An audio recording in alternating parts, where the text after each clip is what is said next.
Assalamualaikum warahmatullahi wabarakatuh. Halo sahabat misteri dimanapun kalian berada. Selamat datang kembali di Dudung Mistis, tempat berkumpulnya para pecinta kisah horor, misteri, legenda, dan cerita-cerita yang sulit dijelaskan oleh logika. Terima kasih karena sudah meluangkan waktu untuk hadir di channel ini. Semoga kalian semua selalu diberi kesehatan, keselamatan, dan keberkahan dalam setiap langkah kehidupan. Malam ini, siapkan secangkir kopi hangat, redupkan lampu kamar, dan pastikan kalian mendengarkan cerita ini sampai selesai. Karena kisah yang akan kita bahas bukan hanya sekedar cerita biasa, melainkan sebuah perjalanan penuh misteri yang akan membawa kita menelusuri sisi gelap yang tersembunyi di balik kehidupan manusia. Di Dudung Mistis, setiap cerita menyimpan pesan, setiap misteri memiliki jejak, dan setiap kejadian menyisakan pertanyaan yang mungkin belum pernah terjawab. Jadi, sebelum kita mulai, jangan lupa tekan tombol like, subscribe, dan aktifkan lonceng notifikasinya, agar kalian tidak ketinggalan cerita-cerita horor terbaru dari channel Dudung Mistis. Sekarang, tarik selimut kalian lebih dekat, tenangkan pikiran, dan bersiaplah memasuki dunia yang penuh misteri. Saya, Dudung, dan inilah Dudung Mistis. Selamat mendengarkan.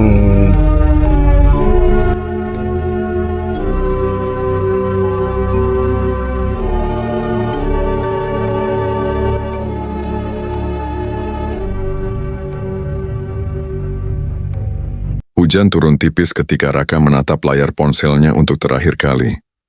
Tak ada lagi pesan masuk dari pihak perusahaan tempat ia bekerja selama 8 tahun. Tak ada pula kabar dari Maya, perempuan yang telah 5 tahun menemaninya dan berjanji akan menjadi istrinya. Yang tersisa hanyalah notifikasi tagihan pinjaman online, pesan dari rentenir yang menagih utang, serta foto-foto lama yang kini terasa seperti ejekan. Raka mengembuskan napas panjang. Apartemen kontrakan kecil di pinggiran Jakarta itu mendadak terasa sesak. Ia meraih selembar surat yang telah berulang kali dibacanya. Dengan ini, perusahaan terpaksa melakukan pengurangan karyawan. Kalimat itu telah menghancurkan hidupnya. 2 bulan setelah kehilangan pekerjaan, Maya memutuskan hubungan mereka. "Aku capek, Kak," ujar Maya saat itu dengan mata berkaca-kaca. "Aku nggak bisa terus hidup dalam ketidakpastian seperti ini." Raka masih mengingat bagaimana tangannya gemetar ketika mendengar kalimat itu. "Jadi, kamu ninggalin aku karena aku miskin? Bukan begitu? Lalu apa?" Maya menunduk. "Aku cuma ingin hidup tenang." Jawaban itu terasa lebih menyakitkan daripada penghinaan apapun. Sejak saat itu, hidup Raka perlahan runtuh, tabungannya habis, motor kesayangannya terjual. Bahkan cincin pertunangan yang pernah ia siapkan untuk Maya ikut tergadaikan. Di suatu malam yang sunyi, saat suara hujan mengetuk jendela apartemennya, Raka mengambil keputusan yang tidak pernah terpikirkan sebelumnya. Ia akan pergi, menjauh dari semua masalah. 2 hari kemudian, sebuah bus tua melaju menyusuri jalanan menuju Bogor. Raka duduk di dekat jendela tas. Ransel lusuh menjadi satu-satunya barang berharga yang masih dimilikinya. Tujuannya sederhana.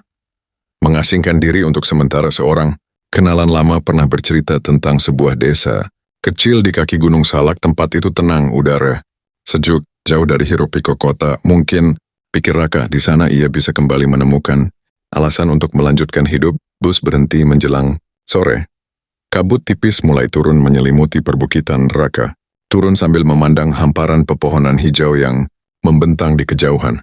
Gunung Salak berdiri, megah, puncaknya tertutup awan kelabu. Entah mengapa, ada perasaan aneh yang merayap di dadanya ketika memandang gunung itu, seolah-olah sesuatu sedang memperhatikannya dari sana. Desa Ciburial tampak sederhana. Rumah-rumah kayu berjajar rapi. Beberapa warga menyapa ramah ketika Raka melewati jalan utama. Ia menyewa sebuah kamar kecil milik seorang janda tua bernama Bu Ratih. "Anak kota ya?" tanya Bu Ratih. Raka tersenyum tipis. "Iya Bu, mau liburan?" Raka terdiam sejenak, lagi cari ketenangan. Tatapan Bu Ratih berubah sendu. "Kalau begitu jangan sering jalan ke arah hutan sebelah barat." Raka mengernyit. "Kenapa?" Bu Ratih tampak ragu menjawab. "Pokoknya jangan. Maksudnya ada binatang buas." Perempuan tua itu menelan ludah. "Kadang ada yang lebih berbahaya dari binatang." Jawaban itu membuat bulu kuduk Raka meremang. Namun ia hanya menganggapnya sebagai cerita khas desa. Hari ketiga Raka memutuskan berjalan-jalan menyusuri perkebunan teh. Udara pegunungan terasa segar. Untuk pertama kalinya setelah sekian lama, pikirannya sedikit tenang. Tanpa sadar, langkahnya membawanya semakin jauh. Pepohonan mulai rapat. Jalan setapak berubah menjadi tanah basah. Kabut turun perlahan. Raka berhenti. Ia menoleh ke belakang. Tak ada siapa-siapa. Perasaan tadi lewat mana ya? Ia mencoba kembali, tetapi semua tampak sama. Kabut semakin tebal. Suara burung menghilang. Hutan mendadak sunyi. Kampret. Raka mengeluarkan ponsel. Tak ada. Sinyal jantungnya mulai berdegup cepat ya. Berjalan lebih dalam, berharap menemukan jalan keluar. Namun semakin lama, rasa panik semakin besar sampai akhirnya, "Mas," sebuah suara perempuan terdengar dari balik kabut. Raka membeku. "Mas, sedang mencari jalan pulang?" Perlahan, sesosok perempuan muncul dari balik pepohonan. Rambutnya panjang tergerai, wajahnya cantik, kulitnya putih bersih. Ia mengenakan kebaya sederhana berwarna krem. Raka menatapnya tak percaya. "Astaga, saya kira nggak ada orang di sini." Perempuan itu tersenyum lembut. "Jarang ada yang datang ke tempat ini." Raka menghela napas lega. "Saya tersesat." "Ayo." Perempuan itu berbalik. "Saya antar." Tanpa banyak berpikir, Raka mengikutinya. Aroma melati samar tercium di udara aneh. Di tengah hutan seperti ini, mereka berjalan dalam diam. Sesekali perempuan itu melirik ke arah Raka. "Mas bukan orang sini." "Bukan. Kenapa datang?" Raka tertawa hambar. Lagi lari dari hidup, perempuan itu memandang lurus ke depan. Kadang, manusia memang ingin lari dari rasa sakit. Jawaban itu membuat Raka terdiam.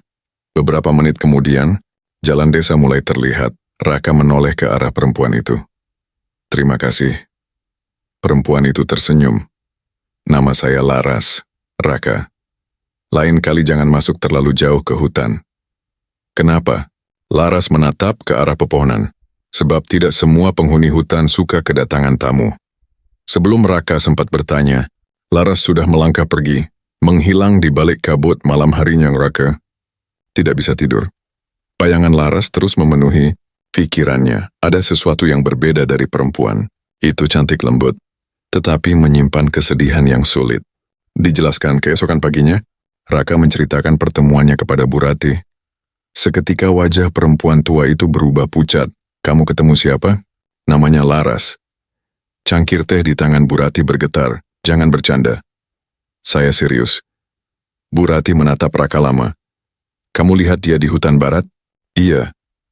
Perempuan tua itu menghela napas berat. "Laras itu tinggal sama neneknya." "Memangnya kenapa? Tidak ada yang benar-benar mengenal mereka." Raka tertawa kecil. Bu Rati percaya tahayul. Kadang bukan kita yang memilih untuk percaya. Tatapan Bu Rati berubah serius. Kadang sesuatu memang ada, meski kita tidak memahaminya. Sore itu, Raka duduk di warung kopi kecil dekat balai desa. Seorang lelaki tua duduk di sampingnya. "Kamu anak kota yang ketemu perempuan hutan?" Raka terkejut. "Bapak tahu?" Lelaki itu tersenyum tipis. "Desa kecil." Berita cepat menyebar. Apa memang ada yang aneh dengan Laras? Lelaki tua itu mengaduk kopinya perlahan. "Dulu, ada beberapa laki-laki pendatang yang sering terlihat bersama perempuan cantik di hutan. Lalu, mereka menghilang." Raka tertawa, gugup. "Mungkin cuma kebetulan." "Bisa jadi." Tatapan lelaki tua itu beralih ke Gunung Salak. Atau mungkin tidak. Malam kembali turun kabut, menggantung di luar jendela. Raka berbaring di ranjang, sempitnya. Namun pikirannya tidak tenang. Logikanya berkata untuk menjauhi Laras, tetapi hatinya justru ingin bertemu lagi. Sudah lama tidak ada seseorang yang mendengarkan keluh kesahnya tanpa menghakimi.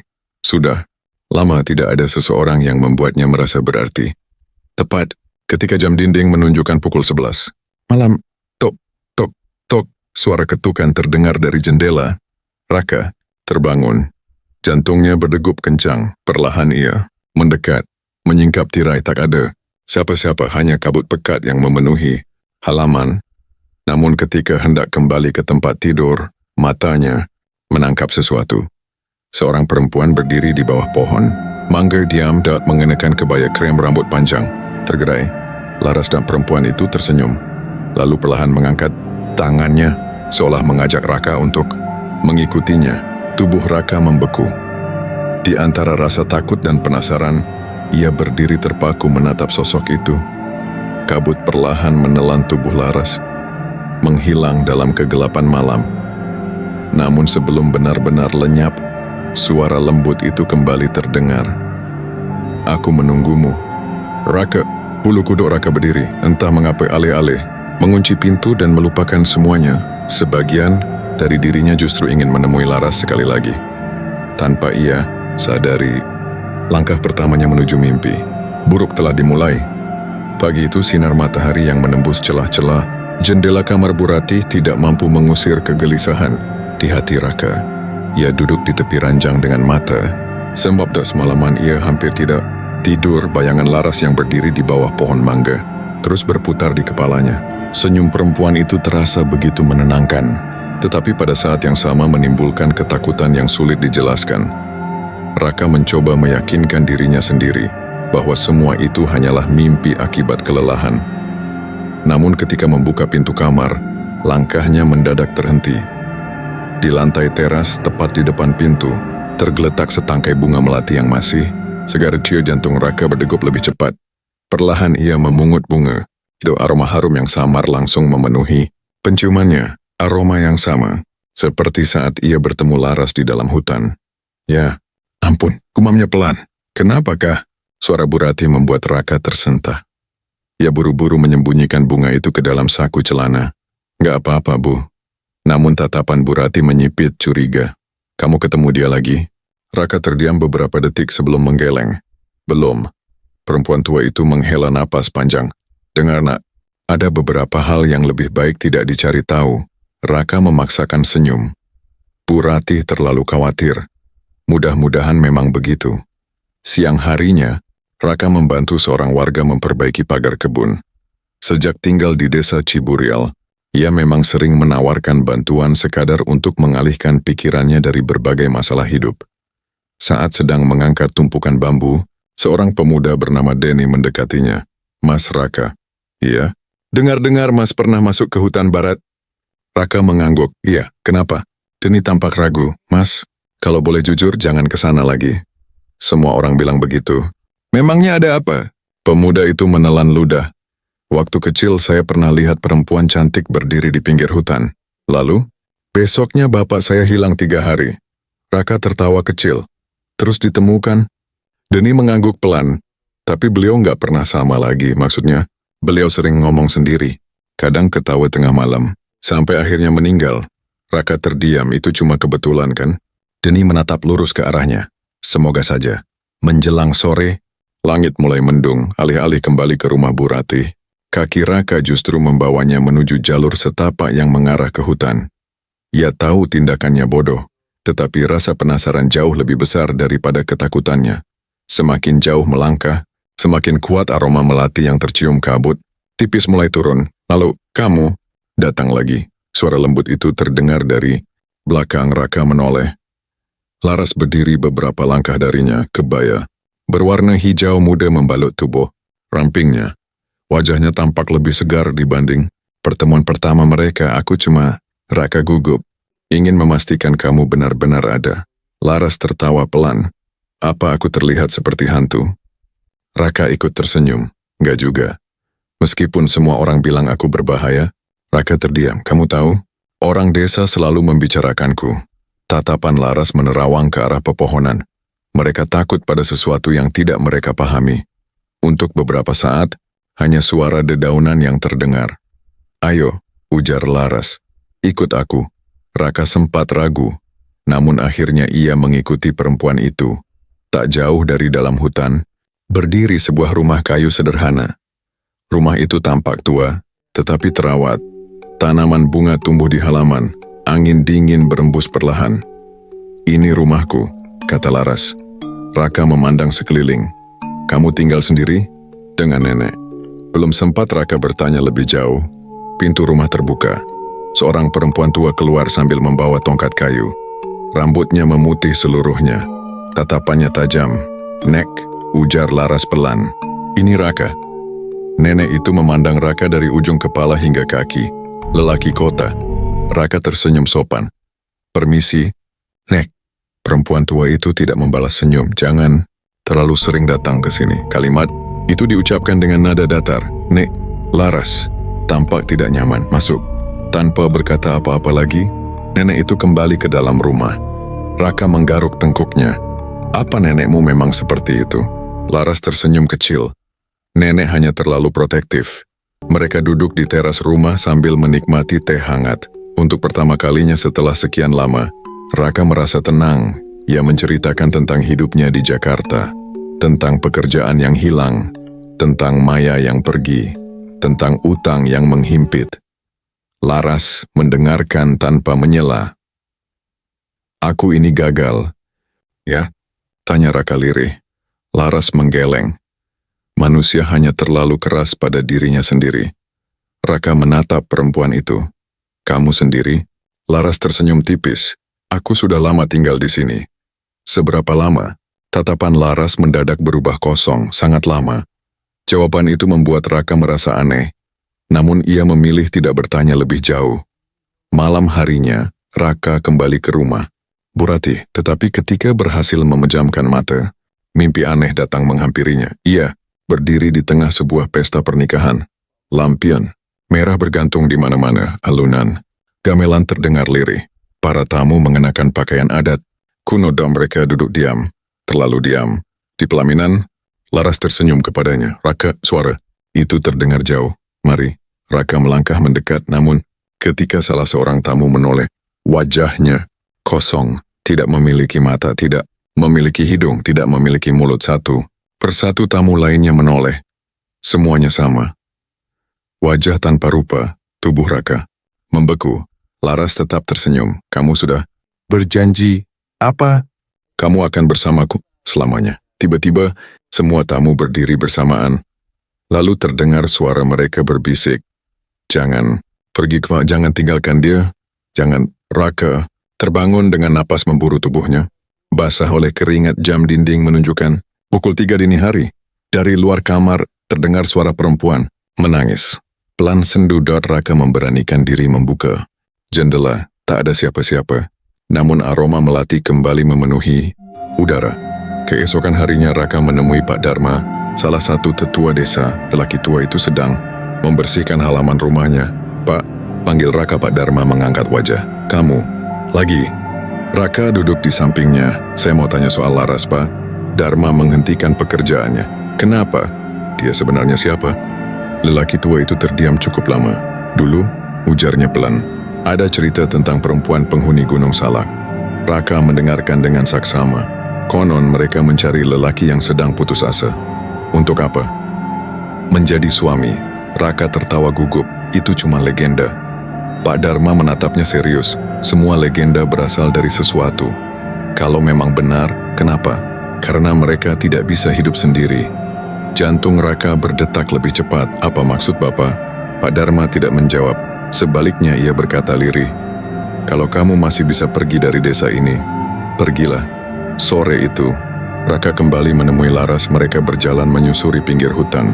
Laras, kalau aku tanya sesuatu, kamu akan jawab jujur. Laras tersenyum. Tergantung pertanyaannya. Siapa sebenarnya kamu? Langkah Laras terhenti. Ia memandang Gunung Salak yang menjulang di kejauhan. Apa itu penting? Menurutku penting. Laras menatap Raka lama. Aku seseorang yang tidak ingin sendirian. Raka terdiam. Lalu kalau suatu hari aku pergi, wajah Laras berubah muram. Aku tidak suka ditinggalkan. Ada kesedihan mendalam dalam nada suaranya. Raka merasakan dadanya menghangat. Entah mengapa, ia ingin melindungi perempuan itu. Meskipun semua orang memperingatkannya. Laras, ujar Raka pelan. Apa? Aku nggak akan ninggalin kamu. Laras menoleh.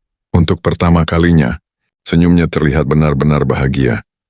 Lalu, ia menggenggam tangan Raka. Menikahlah denganku. Raka tertegun. Apa? Aku ingin menjadi istrimu. Jantung Raka berdegup tak karuan, semua terasa terlalu cepat. Namun jauh di lubuk hatinya, ada keinginan untuk mempercayai perempuan ini. Tapi, ada syaratnya. Tatapan Laras berubah serius. Jika kita menikah nanti, jangan pernah membuka pintu belakang rumah setelah tengah malam. Raka mengernyit. Kenapa? Jangan tanya alasannya. Laras menggenggam tangannya lebih erat. Dan apapun yang terjadi, jangan pernah meninggalkanku. Kabut turun perlahan di antara pepohonan. Raka menatap wajah. Laras dokter cantik lembut, penuh kesedihan. Lelaki itu tahu seharusnya ia menolak. Namun setelah kehilangan segalanya, untuk pertama kalinya, ada seseorang yang memilih dirinya, tanpa memandang status, tanpa memandang harta. Raka mengangguk pelan. Baik, senyum Laras melebar. Meskipun entah mengapa, di balik senyum itu, Raka melihat sesuatu yang membuat bulu kuduknya meremang. Kita akan bersama selamanya, Raka. Suara Laras terdengar nyaris seperti bisikan. Sementara jauh di puncak, Gunung Salak, guntur menggelegar memecah langit senja. Dan tanpa disadari Raka, keputusan yang baru saja ia buat akan menyeretnya ke dalam mimpi buruk yang tak pernah bisa ia bayangkan. Hujan turun sejak pagi. Kabut tebal menyelimuti desa Ciburial, membuat puncak Gunung Salak sama sekali tak terlihat. Udara dingin merayap hingga ke tulang. Raka duduk di teras rumah Bu Ratih sambil memandangi halaman yang basah. Sudah 3 hari berlalu sejak Laras memintanya untuk menikah. 3 hari yang dipenuhi kegelisahan. Setiap kali ia mencoba berpikir jernih, ia teringat semua peringatan warga desa. Tentang perempuan penghuni hutan, tentang lelaki yang menghilang, tentang legenda yang selama ini dianggap hanya dongeng. Namun, setiap kali membayangkan Laras, semua ketakutannya perlahan memudar. Perempuan itu telah menerima dirinya saat ia berada di titik terendah dalam hidup. Tidak menghakimi, tidak meninggalkan, tidak menuntut apapun selain kesetiaan. Apa aku benar-benar melakukan hal yang benar? Gumam Raka pelan. Belum terlambat buat berubah pikiran. Suara Bu Ratih membuat Raka menoleh. Perempuan tua itu berdiri di ambang pintu dengan wajah serius. Bu, kamu mau menikahi perempuan dari hutan itu? Raka menunduk. Saya nggak tahu harus bagaimana. Bu Ratih duduk di sampingnya. Kamu percaya sama dia? Raka terdiam beberapa saat. Laras nggak pernah menyakiti saya, tapi dia juga nggak pernah menjelaskan siapa dirinya. Kalimat itu menghantam pikiran Raka. Bu Ratih menghela napas panjang. Kamu orang baik, Nak. Jangan sampai keputusasaan membuatmu mengabaikan bahaya. Sebelum Raka sempat menjawab, terdengar suara ketukan dari luar pagar. Tok tok tok, seorang anak kecil berdiri di sana sambil membawa sebuah kotak kayu. Titipan buat Mas Raka. Dari siapa? Tanya Raka. Anak itu menggeleng. Nggak tahu. Ia langsung berlari pergi sebelum sempat ditanya lebih jauh. Dengan tangan gemetar, Raka membuka kotak tersebut. Di dalamnya terdapat seperangkat pakaian adat Sunda berwarna hitam.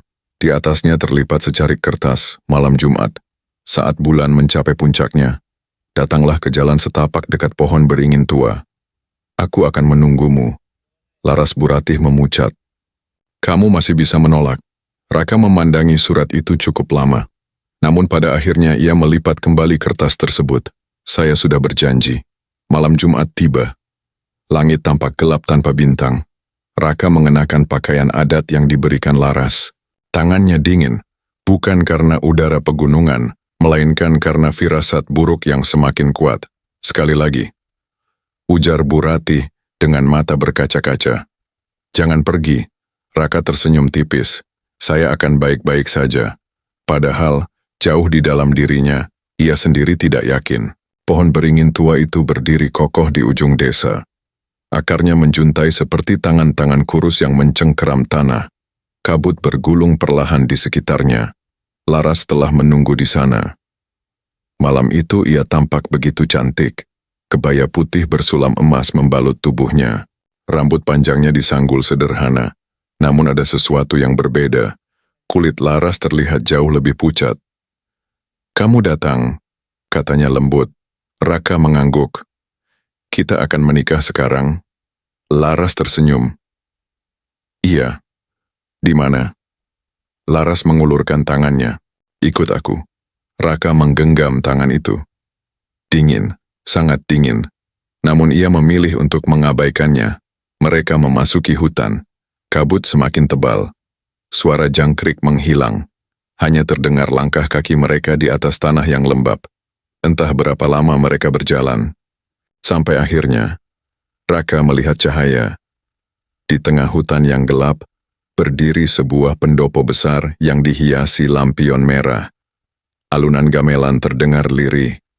Puluhan orang telah berkumpul. Raka tertegun. Saya pikir, cuma kita berdua. Laras tersenyum. Mereka keluarga. Raka mengamati para tamu. Lelaki dan perempuan berpakaian adat kuno. Sebagian besar berusia lanjut. Tak seorang pun berbicara. Mereka hanya memandang Raka dalam diam. Senyum tipis terukir di wajah mereka.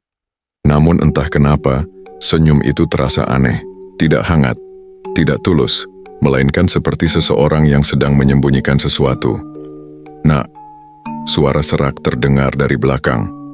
Nenek Laras berdiri sambil bertumpu pada tongkat kayu. Tatapannya tajam seperti biasa. Kamu masih bisa mundur. Raka mengernyit. Bukankah nenek yang sejak awal tidak setuju? Perempuan tua itu tersenyum samar. Karena jalan yang akan kamu tempuh tidak mudah. Belum sempat Raka bertanya lebih jauh, Laras menarik tangannya. Sudah waktunya. Prosesi pernikahan dimulai. Seorang penghulu tua duduk di depan mereka. Wajahnya tertutup bayangan lampu minyak. Suara gamelan berhenti. Suasana menjadi sangat sunyi. Raka mengucapkan ijab kabul dengan suara mantap, meskipun dadanya dipenuhi kegelisahan. Sah. Para tamu bertepuk tangan pelan. Namun suara tepuk tangan itu terdengar ganjil. Tidak serempak, tidak alami, seperti gema dari tempat yang jauh. Laras tersenyum bahagia. Air mata tampak menggenang di sudut matanya. Kita sudah menikah, bisiknya. Raka membalas senyumnya. Tetapi ketika ia menoleh ke arah tamu, napasnya tercekat. Sesaat, hanya sesaat ia melihat salah satu tamu memiliki mata yang seluruhnya hitam.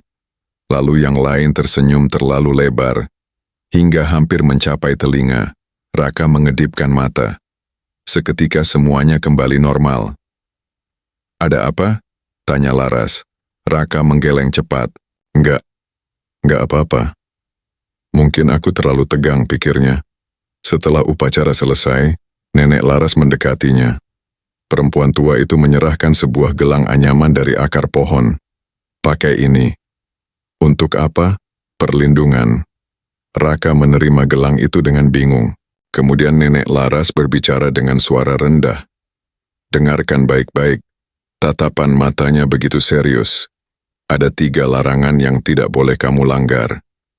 Raka menelan ludah. Larangan apa?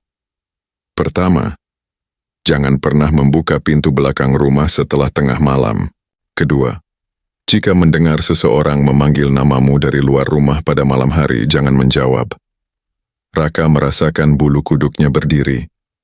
Dan yang ketiga, nenek itu menggenggam erat pergelangan tangannya. Jangan pernah mengikuti Laras ke dalam hutan saat bulan purnama. Kenapa? Tatapan perempuan tua itu berubah muram. Karena tidak semua yang kamu lihat sebagai istrimu benar-benar Laras. Jantung Raka berdetak kencang. Sebelum sempat bertanya lebih jauh, nenek Laras telah berbalik pergi. Malam semakin larut. Kabut turun semakin pekat. Para tamu mulai meninggalkan pendopo. Namun sesuatu membuat Raka merasa tidak nyaman. Ia memperhatikan tanah yang basah akibat hujan sore tadi. Lalu, tubuhnya menegang. Tak ada jejak kaki. Padahal puluhan orang baru saja berjalan melewati tempat itu. Raka mengucek matanya, tidak mungkin. Ia menunduk lebih dekat, tetap tidak ada. Napasnya mulai memburu. Laras. Iya, kamu lihat ini? Laras menoleh. Ada apa? Jejak kaki mereka. Laras tersenyum tipis. Mungkin hujan sudah menghapusnya. Jawaban itu terdengar terlalu cepat. Terlalu siap. Raka menatap istrinya beberapa detik. Lalu mengangguk pelan, meskipun keraguan mulai tumbuh di dalam hatinya. Perjalanan menuju rumah Laras dimulai. Mereka berjalan menembus hutan yang gelap. Lampu minyak di tangan Laras menjadi satu-satunya sumber cahaya. Kabut semakin tebal tiba-tiba. Raka mendengar suara pelan seperti bisikan, tolong. Raka berhenti. Kamu dengar itu? Laras tetap berjalan. Dengar apa? Tolong kami. Suara itu terdengar lagi, kini lebih jelas. Seolah berasal dari balik pepohonan. Raka mengangkat lampu minyak. Bayangan pepohonan menari-nari diterpa angin. Lalu, ia melihat sosok lelaki berdiri di antara kabut. Pakaiannya compang-camping, wajahnya pucat, tatapannya kosong. Ketika mata mereka bertemu, lelaki itu mengangkat tangannya, seolah meminta pertolongan. Siapa itu? Raka melangkah mendekat, namun Laras mencengkeram lengannya. Jangan. Seseorang butuh bantuan. Jangan lihat. Nada suara Laras berubah tajam. Belum pernah Raka mendengarnya berbicara seperti itu. Perlahan, sosok lelaki itu mundur ke dalam kabut, lalu menghilang. Raka memandang Laras. Waktu aku melihatnya, apa? Dia seperti ingin mengatakan sesuatu. Laras menatap lurus ke depan. Kita harus pulang. Tak lama kemudian, rumah kayu Laras mulai terlihat. Angin malam bertiup dingin. Ketika mereka melangkah ke teras rumah, terdengar suara tangisan perempuan dari arah hutan. Panjang, menyayat hati, Raka memucat. Itu suara apa? Laras membuka pintu rumah, tanpa menoleh. Mulai malam ini, ia berbicara lirih. Apapun yang kamu dengar, jangan pernah keluar. Raka berdiri terpaku, memandangi hutan gelap yang mengelilingi rumah itu. Perasaan takut perlahan merayap di dalam dadanya. Namun semuanya sudah terlambat.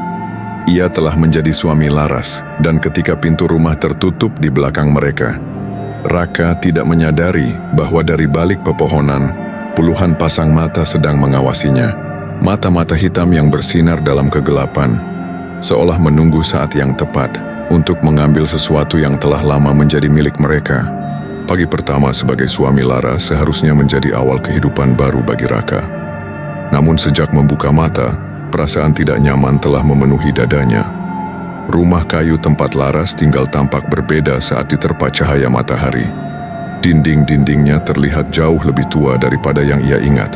Kayu-kayu penyangga dipenuhi retakan halus. Aroma melati yang semalam terasa menenangkan kini bercampur dengan bau tanah lembab yang menusuk hidung. Raka bangkit dari tempat tidurnya. Laras tidak ada di sampingnya. Ia melangkah keluar kamar. Dari arah dapur terdengar suara peralatan masak beradu pelan. Ketika mendekat, ia melihat Laras sedang memasak sambil membelakanginya. Sudah bangun? Tanya Laras tanpa menoleh. Iya. Laras menoleh dan tersenyum, wajahnya kembali seperti semula. Cantik, lembut. Seolah tidak pernah ada keanehan apapun. Sarapan dulu. Raka duduk di meja kayu. Aku masih merasa semua ini seperti mimpi. Laras menyajikan semangkuk sup hangat. Kalau ini mimpi, apa kamu ingin bangun? Raka terdiam.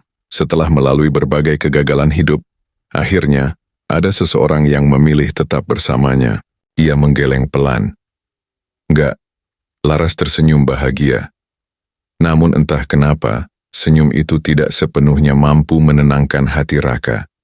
Hari-hari berikutnya berlalu dengan tenang, setidaknya di permukaan. Laras memperlakukan Raka dengan sangat baik. Ia memasak, menyiapkan pakaian, bahkan selalu mendengarkan cerita-cerita Raka tentang kehidupannya sebelum datang ke Gunung Salak. Namun ada satu hal yang mulai mengganggu pikiran Raka.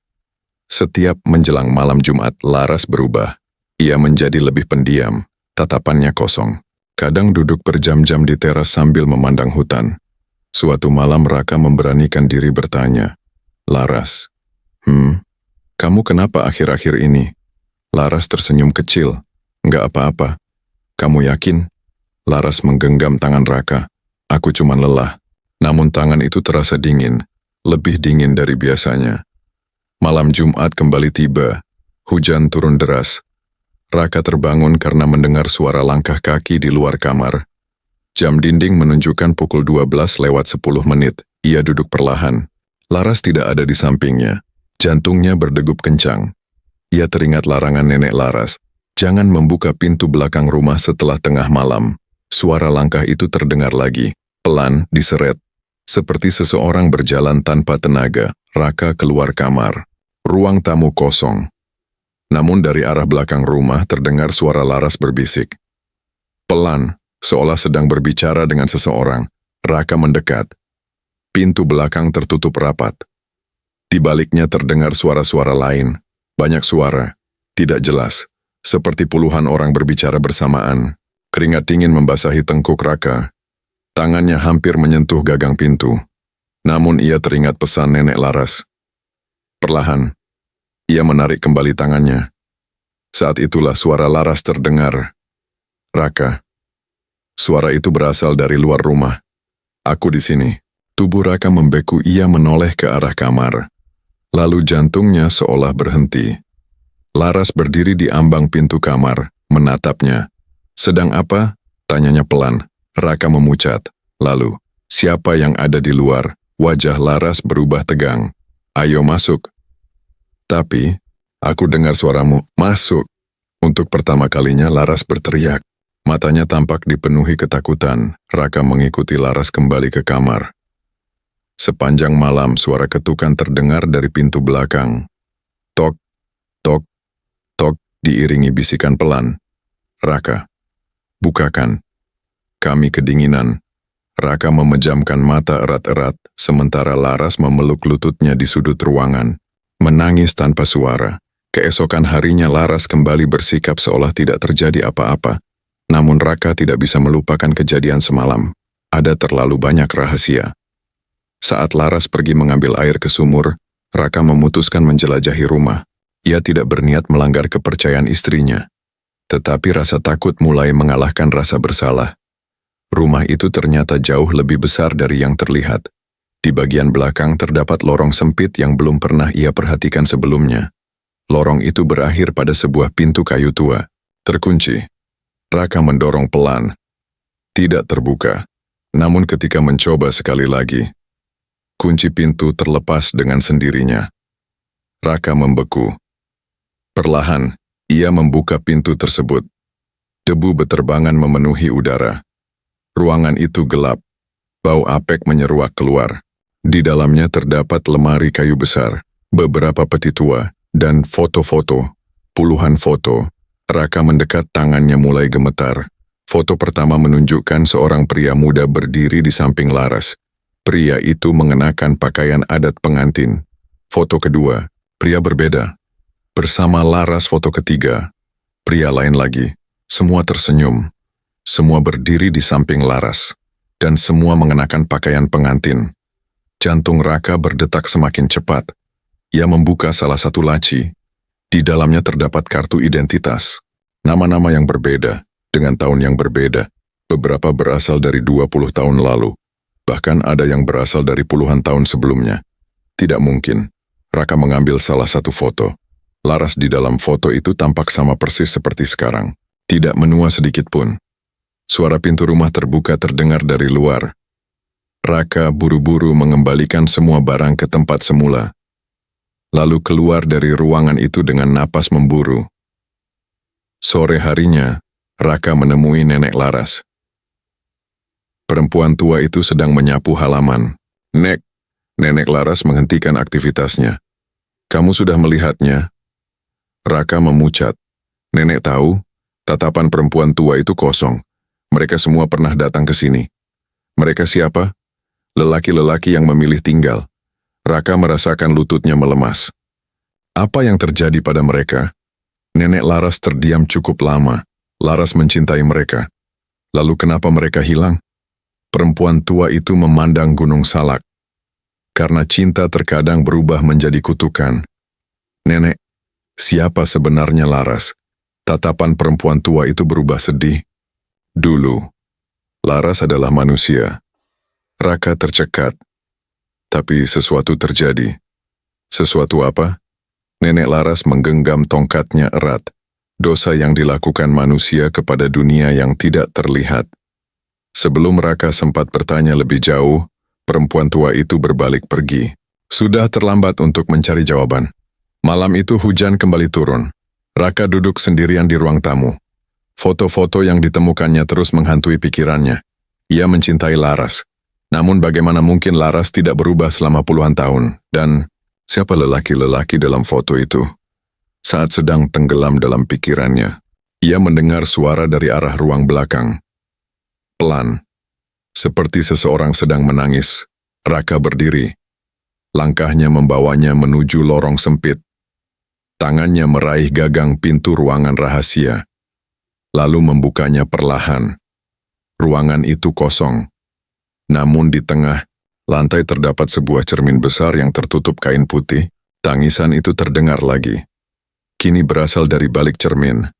Dengan jantung berdegup kencang, Raka menarik kain penutupnya. Dan seketika, ia melihat sesuatu di dalam pantulan cermin.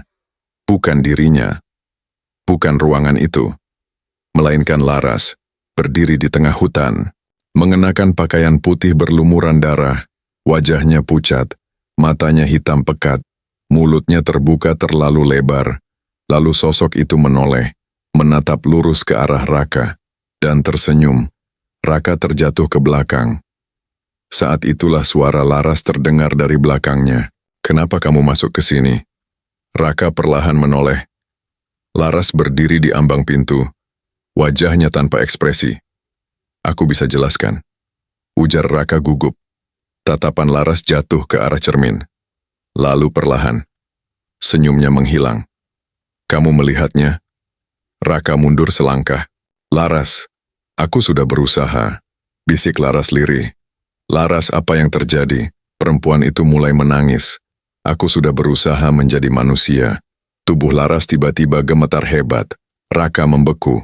Kulit Laras perlahan berubah pucat keabu-abuan, rambutnya memanjang.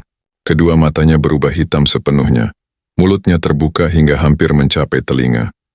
Suara tangisnya berubah menjadi jeritan memilukan. "Aku tidak ingin sendirian." Raka berteriak ketakutan. Ia berlari keluar rumah. Hujan mengguyur deras. Tanpa memedulikan apapun, ia berlari menuju hutan. Cabang-cabang pohon mencambuk wajahnya. Napasnya memburu. Namun setelah berlari cukup lama, ia mendadak berhenti. Tubuhnya gemetar di hadapannya. Berdiri rumah kayu Laras. Sama persis, ia menoleh ke belakang. Tidak ada jalan keluar. Hutan seolah berputar-putar, menyesatkannya kembali ke tempat yang sama. Pintu rumah perlahan terbuka. Laras berdiri di ambang pintu. Wajahnya kembali normal. Air mata mengalir di pipinya. "Maafkan aku," bisiknya. Raka mundur perlahan. Apa kamu?" Laras menunduk. Ketika kembali, mengangkat wajahnya. Sorot matanya dipenuhi kesedihan mendalam. "Aku adalah kutukan yang tidak bisa mati." Petir menyambar langit Gunung Salak, menerangi sosok Laras yang berdiri sendirian di tengah hujan. Dan untuk pertama kalinya sejak datang ke desa itu, Raka menyadari satu hal mengerikan. Semua peringatan warga selama ini ternyata benar. Istrinya bukan lagi manusia sepenuhnya. Dan kini ia terjebak bersama sesuatu yang telah menunggu selama puluhan tahun untuk dicintai. Hujan turun semakin deras. Raka berdiri terpaku di depan rumah kayu itu. Pakaiannya basah kuyup, napasnya tersengal. Sementara pikirannya dipenuhi ketakutan yang selama ini berusaha ia sangkal. Di ambang pintu Laras masih berdiri. Wajahnya kembali seperti biasa, cantik, lembut. Namun Raka tahu apa yang telah dilihatnya beberapa saat lalu. "Laras," suara Raka bergetar. "Sebenarnya apa yang terjadi padamu?" Laras menundukkan kepala. Air matanya jatuh satu persatu. "Aku tidak pernah ingin seperti ini." "Kalau begitu katakan yang sebenarnya." Laras terdiam cukup lama sebelum akhirnya berbicara. "Dahulu, aku hanyalah seorang perempuan biasa." Petir menyambar langit, menerangi wajah Laras yang dipenuhi kesedihan. Puluhan tahun lalu ketika desa Ciburial masih kecil dan terpencil, Laras hidup bersama keluarganya di kaki Gunung Salak. Ia dikenal sebagai gadis cantik yang baik hati. Banyak lelaki melamarnya. Namun Laras jatuh cinta kepada seorang pemuda desa. Mereka berjanji akan menikah. Hingga suatu malam, pemuda itu menghilang. Beberapa hari kemudian Laras mengetahui kenyataan pahit. Lelaki yang dicintainya ternyata memilih menikahi perempuan lain demi mendapatkan harta. Laras hancur. Dalam keputusasaan, ia mendatangi seorang dukun sakti yang tinggal jauh di dalam hutan Gunung Salak. Ia hanya menginginkan satu hal, agar lelaki itu kembali. Namun setiap permintaan memiliki harga, tanpa memahami akibatnya. Laras menyetujui sebuah perjanjian kuno, perjanjian dengan penghuni gaib penjaga hutan. Lelaki yang dicintainya memang kembali, tetapi tidak sebagai manusia.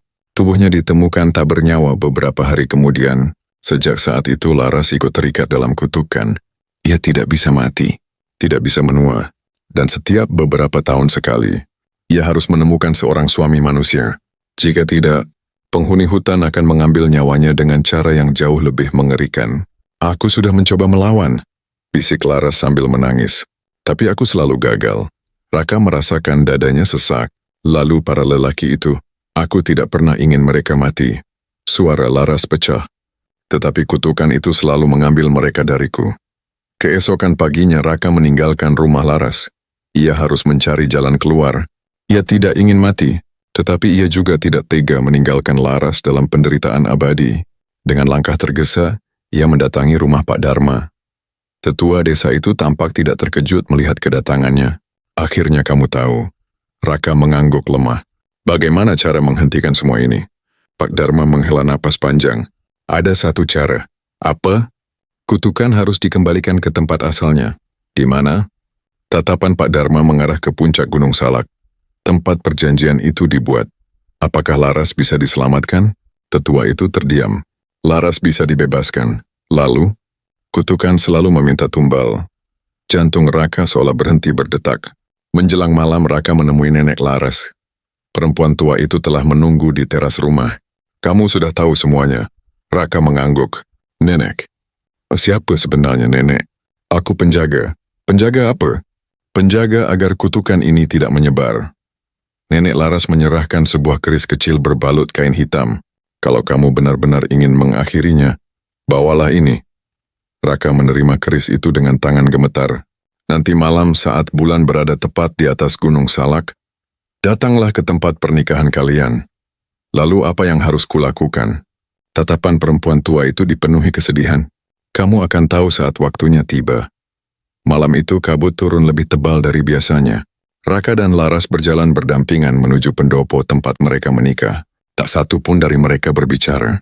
Sesampainya di sana, pendopo itu kembali dipenuhi tamu. Namun kali ini Raka dapat melihat wujud mereka yang sebenarnya. Wajah-wajah pucat, mata kosong, tubuh-tubuh transparan yang berdiri mengelilingi pelaminan. Lelaki-lelaki yang pernah menjadi suami Laras. Mereka memandang Raka dalam diam. Laras mulai menangis. Aku minta maaf. Salah satu sosok maju ke depan. Wajahnya tampak damai. Kami tidak menyalahkanmu. Raka menatap mereka dengan ngeri. Kami juga pernah mencintainya. Suara mereka terdengar bersamaan. Tetapi kutukan harus berakhir. Tiba-tiba tanah bergetar. Angin bertiup sangat kencang. Dari balik hutan terdengar raungan mengerikan. Kabut hitam mulai merayap menuju pendopo. Laras memucat. Mereka datang. Sosok-sosok tinggi bermata merah muncul dari balik pepohonan. Tubuh mereka diselimuti bayangan pekat. Inilah penghuni hutan yang selama ini menuntut tumbal. Laras! Suara mereka menggema dari segala arah. Waktunya membayar janji. Laras menggigil ketakutan. Raka menggenggam keris pemberian nenek Laras. Apa yang harus kulakukan? Salah satu arwah suami terdahulu menunjuk ke arah altar tua di tengah pendopo. Tusukan keris itu pada simbol perjanjian. Lalu kutukan akan berakhir. Dan Laras, arwah itu menunduk. Dia akan bebas. Apakah dia akan hidup? Tidak ada jawaban. Raka memandang Laras. Perempuan itu tersenyum di tengah tangisnya. Terima kasih. Lara, aku bahagia pernah mengenalmu. Raka merasakan air matanya jatuh. Dalam waktu singkat, Laras telah menjadi bagian penting dalam hidupnya. Meskipun semua bermula dari kebohongan dan kutukan. Aku tidak ingin kehilanganmu. Laras menyentuh wajah Raka. Terkadang, cinta bukan tentang memiliki, tetapi tentang melepaskan. Raungan para makhluk gaib semakin keras. Mereka mulai mendekat. Raka berlari menuju altar. Namun bayangan hitam berusaha menghalanginya. Arwah-arwah para korban maju menghadang makhluk-makhluk itu. Untuk pertama kalinya mereka melawan. Lari! Teriak salah satu arwah. Raka mengangkat keris tinggi-tinggi. Lalu menusukkannya ke simbol kuno di atas altar. Sekejap, cahaya putih menyilaukan memenuhi seluruh pendopo. Jeritan mengerikan terdengar dari segala arah. Kabut hitam mulai terhisap ke dalam tanah. Satu persatu makhluk gaib menghilang. Pendopo bergetar hebat. Laras terjatuh. Tubuhnya perlahan berubah transparan. Raka berlari menghampirinya. Laras, Perempuan itu tersenyum. Untuk pertama kalinya sejak mereka bertemu, wajah Laras terlihat benar-benar damai. Kutukannya sudah berakhir. Laras, jangan pergi. Air mata Raka mengalir deras. Laras menggenggam tangannya. Terima kasih karena telah mencintaiku. Perlahan, tubuh Laras berubah menjadi kelopak-kelopak melati putih yang beterbangan tertiup angin malam. Hingga akhirnya, tak ada lagi sosok yang tersisa. Hanya aroma melati yang lembut dan kesunyian. Beberapa bulan kemudian, Raka kembali ke Jakarta. Ia berhasil menata hidupnya sedikit demi sedikit, mendapat pekerjaan baru, melunasi sebagian utangnya. Meskipun bayangan Gunung Salak tak pernah benar-benar hilang dari ingatannya. Suatu malam saat perjalanan dinas membawanya kembali ke Bogor, hujan turun perlahan, kabut menyelimuti lereng Gunung Salak. Raka menghentikan mobilnya sejenak. Entah kenapa hatinya terasa berat. Lalu, di tepi jalan setapak menuju hutan, ia melihat seorang perempuan berdiri diam, mengenakan kebaya putih, rambut panjang tergerai. Perempuan itu menatapnya dari kejauhan, kemudian tersenyum, senyum yang sangat dikenalnya. "Lara," bisik Raka. Namun ketika ia berkedip, sosok itu telah menghilang. Yang tersisa hanyalah setangkai bunga melati di tepi jalan. Raka memungut bunga itu. Aroma lembut memenuhi udara. Air matanya jatuh tanpa bisa ditahan. Mungkin Laras benar-benar telah bebas. Atau mungkin ada cinta yang tidak pernah benar-benar pergi. Sejak malam itu, masyarakat desa Ciburial percaya bahwa kutukan pengantin Gunung Salak telah berakhir. Tak ada lagi lelaki yang hilang secara misterius. Tak ada lagi suara tangisan dari dalam hutan. Namun pada malam-malam berkabut, sebagian pendaki mengaku pernah melihat seorang perempuan cantik berdiri di antara pepohonan Gunung Salak. Ia tidak tampak menyeramkan, tidak pula mengganggu. Perempuan itu hanya tersenyum lembut, lalu menghilang bersama hembusan angin yang membawa aroma melati. Dan bagi Raka, setiap kali mencium harum bunga itu, ia selalu teringat pada satu hal, bahwa cinta yang lahir dari keputusasaan bisa menjadi anugerah, namun juga dapat berubah menjadi kutukan yang mengerikan. Tamat.